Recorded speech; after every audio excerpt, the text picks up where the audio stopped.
Toi, tu aurais dit que c'est un brigand.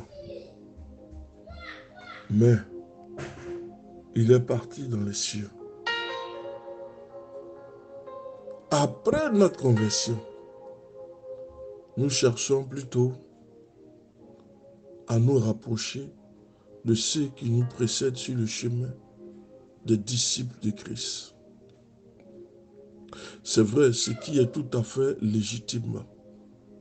Or, Jésus nous a laissé un commandement précis. Allez, faites des gens de toutes les nations des disciples.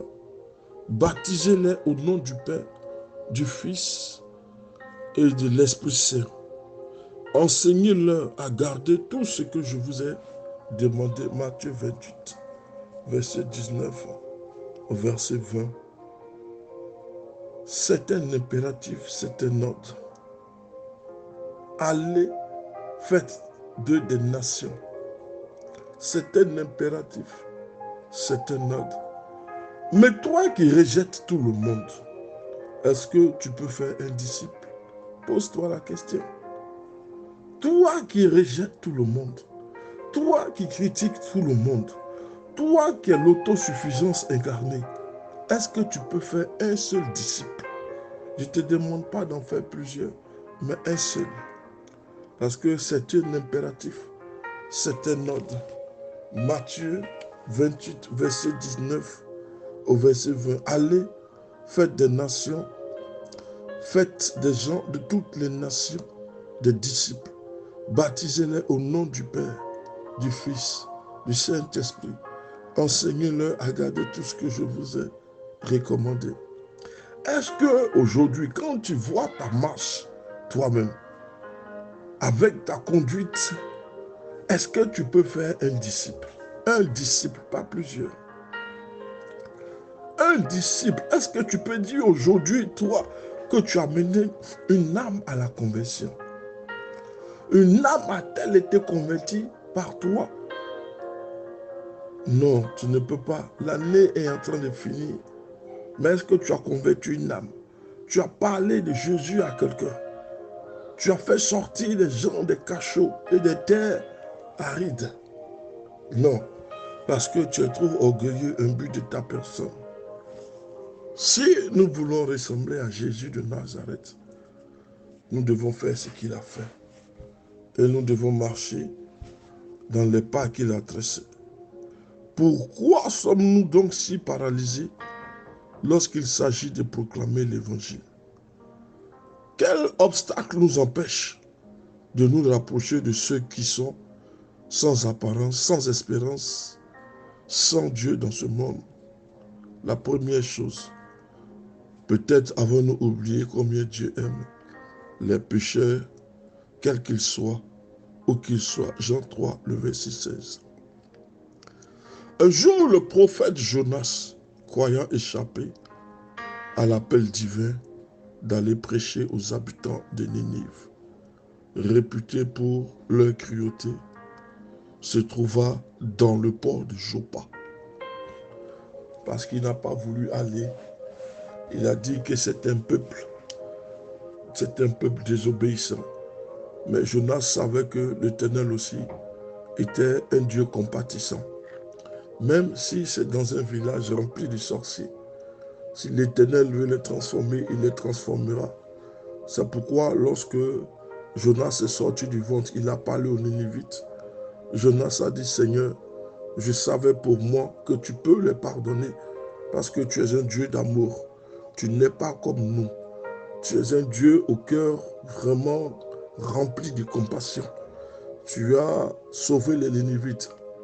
La désobéissance de Jonas venait de ce que Dieu est un Dieu d'amour et que Dieu pouvait les faire échapper à sa colère. Mais Dieu voulait seulement que Jonas aille prêcher aux habitants de Ninive pour leur faire comprendre qu'ils sont sur le mauvais chemin et qu'ils doivent sortir de ce chemin-là. Mais toi qui penses que tu es suffisant, tu risques de te retrouver sur le port de Joppa parce que tu ne veux pas aller prêcher l'évangile. Tu es blotti dans un confort. Quand on te voit, tu veux être distingué. La distinction passe par l'élévation du Seigneur. Jonas a voulu résister à l'appel de Dieu d'aller prêcher aux Ninivites, qui sont cruels. Il s'est retrouvé sur le port de Joppa. Dans le même port, bien-aimé, dans le même port, bien des années plus tard, l'apôtre Pierre a reçu le commandement divin d'aller prêcher aux gentils, comme si Dieu avait fait de cette ville un tremplin pour aller toucher ceux qui vivaient sans espérance et sans amour dans la ville, aux quatre coins de la terre, dans les coins, dans les recoins, dans les hameaux. Mais combien de fois as-tu fait une campagne d'évangélisation dans les villages, dans les hameaux? Combien de personnes, même en ville, à combien de personnes as-tu annoncé la bonne nouvelle? Combien de personnes as-tu annoncé, frère, la bonne nouvelle? Beaucoup de personnes sont en train de mourir à la recherche de quelque chose qui peut les transformer, les guérir. Mais comme vous avez décidé de ne pas répondre à l'appel divin, de ne même pas chercher à faire un seul disciple, moi je suis converti, ça suffit. Non, ça ne suffit pas.